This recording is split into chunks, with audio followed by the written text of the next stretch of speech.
বিএনপির ভারপ্রাপ্ত চেয়ারম্যান তারেক রহমানের বিরুদ্ধে সকল ষড়যন্ত্রমূলক ও মিথ্যা মামলা প্রত্যাহারের দাবিতে বিক্ষোভ মিছিল করেছে নারায়ণগঞ্জ জেলা ছাত্রদলের সাবেক যুগ্ম সাধারণ সম্পাদক ও সোনারগাঁও উপজেলা ছাত্রদলের আহ্বায়ক জাকারিয়া ভূঁইয়া।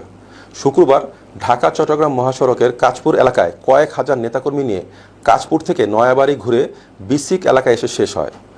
জাকারিয়া ভূঁইয়া বলেন, বিএনপির ভারপ্রাপ্ত চেয়ারম্যান তারেক রহমানের মিথ্যা মামলা প্রত্যাহার সহ তাকে দেশে ফিরিয়ে আনার কার্যকর পদক্ষেপ নিতে হবে।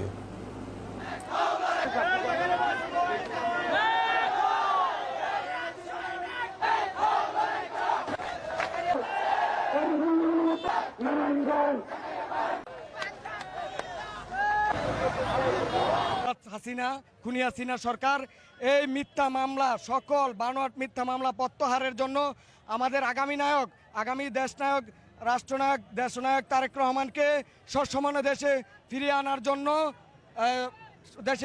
জন্য আজকের অন্যায় অত্যাচারের বিরুদ্ধে, চাঁদাবাজদের বিরুদ্ধে নারায়ণগঞ্জ জেলা ছাত্রদল প্রস্তুত। যে কোনো সময় আছে নারায়ণগঞ্জ জেলা ছাত্রদল।